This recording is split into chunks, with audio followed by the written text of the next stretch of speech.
CBSE कक्षा 9 के पाठ्यक्रम में आज हम शब्द निर्माण की प्रक्रिया के अंतर्गत पढ़ने जा रहे हैं उपसर्ग के बारे में। छात्रों, हिंदी भाषा में शब्द निर्माण यानी शब्द की प्रक्रिया 3 तरीके से बनती है।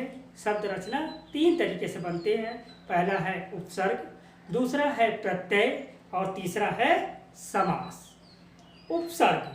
उपसर्ग यानी कि जब किसी शब्द के शुरुआत में कोई शब्दांश लगता है तो उससे एक नया शब्द बनता है, उसे उपसर्ग कहते हैं।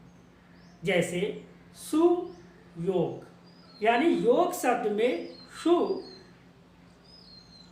उपसर्ग शब्दांश लगा और बन गया एक नया शब्द सुयोग यानी सबसे अच्छा योग। और इसी तरह यश में अ उपसर्ग लगा, बन गया अपयश। आइए छात्रों, अब प्रत्यय के बारे में जान लें। प्रत्यय से भी शब्द बनाए जाते हैं, जैसे ईमानदार। ईमानदार शब्द में मूल शब्द है ईमान और इसके पीछे जो शब्द लगा है, शब्दांश लगा है और इस तरह बना ईमानदार, जमा से जमादार। और इसी तरह से मित्र में ता शब्दांश लगा और बना मित्रता। तो ये प्रत्यय का उदाहरण था। अब समास के द्वारा भी हम शब्द निर्माण करते हैं। आप जानते हैं, जैसे रसोई घर, रसोई और घर को मिला दिया तो एक नया शब्द बना रसोई घर, जिसे अंग्रेजी में हम किचन कहते हैं। इसी तरीके से राजा का पुत्र, और अगर इन दोनों शब्दों को मिला दिया तो एक शब्द बना राजपुत्र। तो आइए अब हम समझते हैं उपसर्ग के बारे में। पहला शब्द रचना की प्रक्रिया जो है वह उपसर्ग है। पहले हम इसका परिभाषा जानेंगे। स्क्रीन पर देखिए, शब्द के वे अर्थवान अंश जो शब्दों के शुरू में लगकर नए शब्दों का निर्माण करते हैं या रचना करते हैं, उसे उपसर्ग कहा जाता है। जैसे स्क्रीन पर उपसर्ग प्लस यानी धन, मूल शब्द इक्वल टू यानी बराबर, नया शब्द। तो यहाँ देखिए, पहला मूल शब्द है शेष। शेष में वी उपसर्ग लगा और बन गया नया शब्द विशेष। इसी तरह मंत्री में उपसर्ग लगा और बन गया एक नया शब्द उपमंत्री। इसी तरह से रहम में बे उपसर्ग लगा और यह बन गया बेरहम। इसी तरह हार शब्द में प्रा उपसर्ग लग गया और बन गया प्रहार।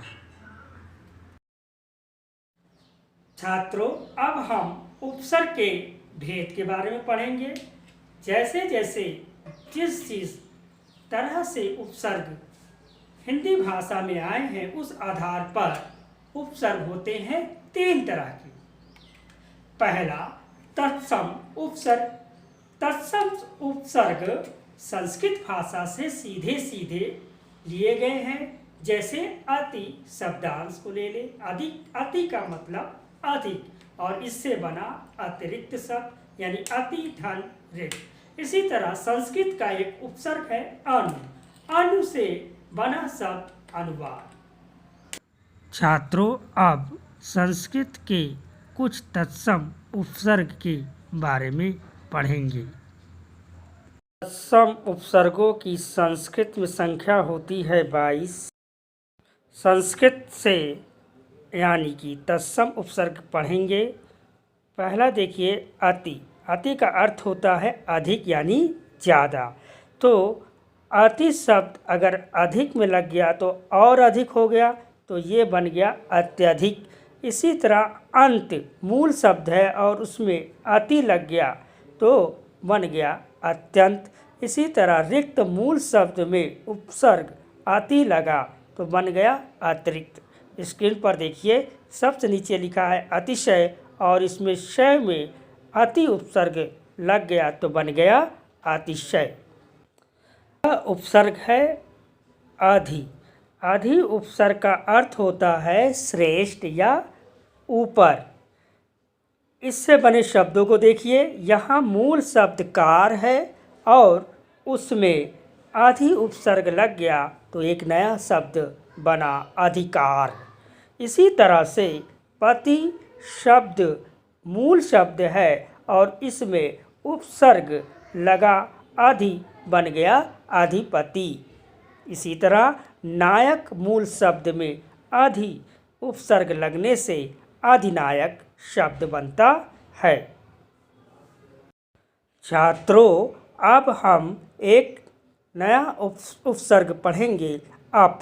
अप का अर्थ होता है बुरा या हीन और इससे बने शब्द यश मूल शब्द में अगर अप लगाते हैं तो उसका अर्थ ही बदल जाता हो जाता है अपयश। इसी तरह मान मूल शब्द में संस्कृत का अप उपसर्ग लगाते हैं तो बन जाता है अपमान। और इसी तरह कार मूल शब्द में उपसर्ग अप लगाते हैं बन जाता है अपकार। छात्रों, अगला उपसर्ग है संस्कृत शब्द का अभि। अब देखिए, अभि का अर्थ होता है सामने, चारों ओर, पास। तो इस तरह अगर यान में अभि लग गया तो बन गया अभियान। और इसी तरह नए में अभि उपसर्ग लगा बना अभिनय। और इसी तरह सेक में अभि उपसर्ग लगा अभिषेक। और इसी तरह मुख में अभि उपसर्ग लगा अभिमुख बन सकता है। तो अब उपसर्ग का अर्थ होता है हीन या नीच। तो यहाँ पर गुण मूल शब्द है और उसमें अब उपसर्ग लग गया तो बन गया अवगुण। इसी तरह नति यानी कि जब उसमें अब उपसर्ग लगा अवनति हो गया, यानी कि एक तरह से उन्नति का या विपरीत शब्द हो गया, यानी उल्टा शब्द हो गया। और छात्रों, आ उपसर्ग का अर्थ अब हम समझेंगे। आ का अर्थ होता है यहाँ पर तक व समेत। तो इससे बनने वाले शब्द है जैसे जीवन मूल शब्द है उसमें आ लग गया बन गया आजीवन यानी जीवन भर। इसी तरह गमन शब्द में आ लगा उपसर्ग तो बन गया आगमन। इसी तरह रक्षण शब्द में उपसर्ग आ लगा बन गया आरक्षण। इसी तरह क्रमण में आ उपसर्ग लगने से बन गया आक्रमण। छात्रों, और उपसर्गों का अध्ययन आप अपनी पुस्तक से करेंगे और किसी तरह की कठिनाई होने पर आप मुझे कमेंट बॉक्स में लिखकर बता सकते हैं। अब आपके सामने मैं कुछ प्रश्न रखने जा रहा हूं जिसका उत्तर आप ज़रूर दीजिए। और अगर आपको अधिक समय लगता है तो वीडियो को पॉज करके आराम से उत्तर दे सकते हैं। तो पहला प्रश्न है, उपसर्ग का प्रयोग होता है का शब्द के आरंभ में लगकर, खा शब्द के मध्य में लगकर, गा शब्द के अंत में लगकर, या घा ऑप्शन है इनमें से कोई नहीं। तो अब आपका समय शुरू होता है।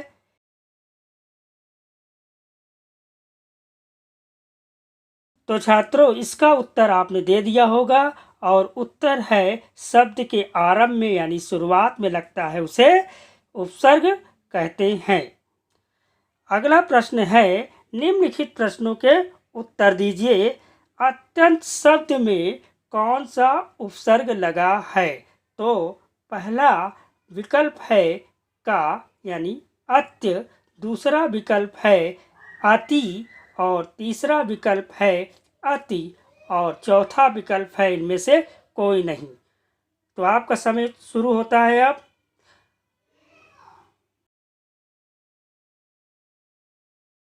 आशा है कि आपने इसका उत्तर दिया है।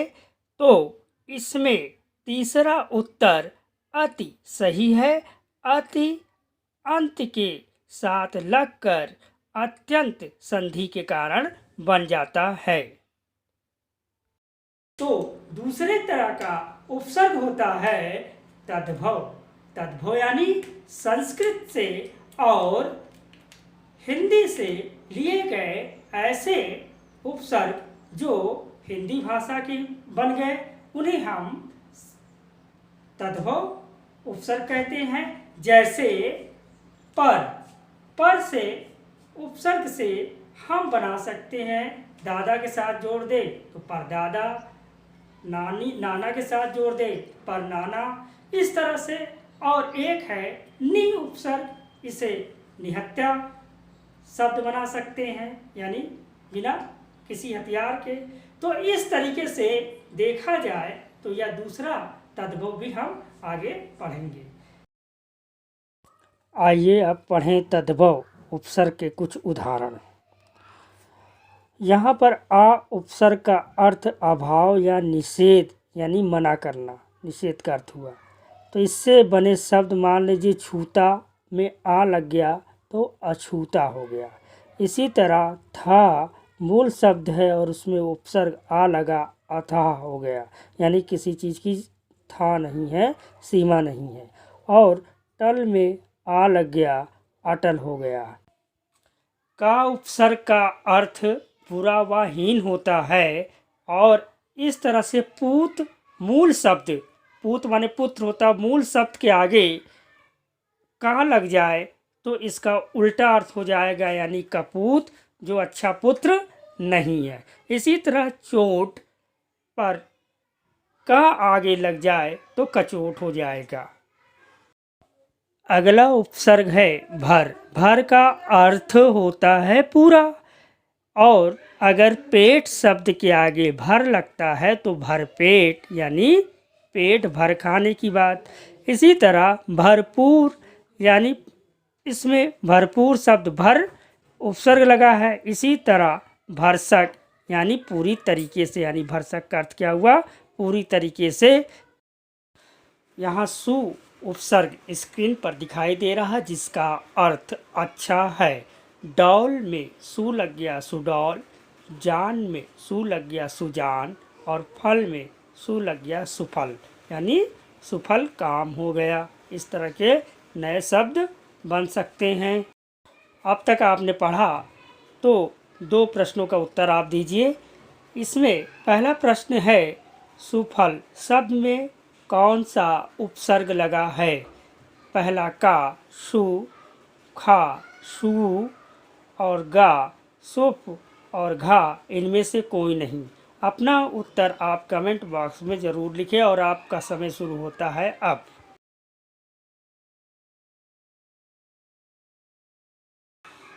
तो आपने ज़रूर उत्तर दिया होगा। तो सुफल में मूल शब्द फल है और इसमें का वाला विकल्प सही है। सा पर छोटा ऊ की मात्रा है सु, यानी सु उपसर्ग यहाँ पर आएगा। छात्रों, अगला प्रश्न है निहत्ता शब्द में कौन सा उपसर्ग लगा है? विकल्प दिया हुआ है का, निह, खा, नी, गा, नि और घा में कह रहा है इनमें से कोई नहीं। तो अब आपका समय शुरू होता है।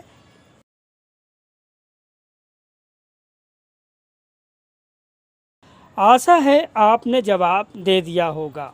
तो इस प्रश्न का उत्तर है, यानी हत्ता शब्द में नी उपसर्ग लगा है, तो विकल्प गा सही है। तीसरा उपसर्ग है विदेशी शब्दों का, यानी आगत विदेशी उपसर्ग, यानी विदेशों के भाषा से लिए गए उपसर्ग। हमारे हिंदी भाषा में कई विदेशी भाषाओं के शब्द हैं, जिसमें अरबी, फारसी, अंग्रेजी भी है। इसी क्रम में, यानी इसमें अब एक उपसर्ग का एग्जाम्पल मैं दे रहा हूँ, जिसमें है उपसर्ग है चोर। चोर एक मूल शब्द है और इसमें हमने कम शब्द लगा दिया तो कमजोर हो गया, यानी कि निर्बल। इसी तरीके से वक्त में हमने हर उपसर्ग लगा दिया, हर वक्त हो गया। छात्रों, अब कुछ और विदेशी यानी आगत उपसर्ग के बारे में हम जानेंगे। स्क्रीन पर देखिए, यहाँ पर बा उपसर्ग है जिसका अर्थ होता है के साथ। इससे बनने वाले शब्द होंगे खूबी। मूल शब्द में बा उपसर्ग लगने से बाखूबी, और गैर शब्द में बा उपसर्ग लगने से बगैर। इसी तरह दौलत शब्द में बा उपसर्ग लगने से बदौलत बन जाता है। विदेशी उपसर्ग का उदाहरण देखिए, ना। ना का अर्थ यहाँ पर नहीं होता है, लेकिन लायक मूल शब्द के साथ जुड़कर वह नालायक बन जाता है। इसी तरह ना उपसर्ग पसंद शब्द के साथ जुड़कर नापसंद, और इसी तरह ना उपसर्ग समझ के साथ जुड़कर नासमझ बनता है, और इसी तरह राज में ना उपसर्ग जुड़कर नाराज बनता है। तो आप देख सकते हैं कि लायक का बिल्कुल उल्टा अर्थ हो जाता है उपसर्ग ना लगाने से। पसंद का भी उल्टा अर्थ हो गया नापसंद, और समझ का भी उल्टा अर्थ हो गया नासमझ, और इसी तरह राज का नाराज हो गया, एक अलग शब्द बन गया। तो इस तरह से उपसर्ग नए शब्दों को बनाने में बहुत काम आता है। अब आपकी बारी, आप इन प्रश्नों का उत्तर दीजिए। तो पहला प्रश्न है, तद्भव उपसर्गों को कहते हैं। विकल्प का संस्कृत के उपसर्ग, विकल्प खा विदेशी शब्दों के उपसर्ग, विकल्प गा हिंदी के उपसर्ग, और विकल्प घा इनमें से कोई नहीं। तो आपका समय शुरू होता है अब।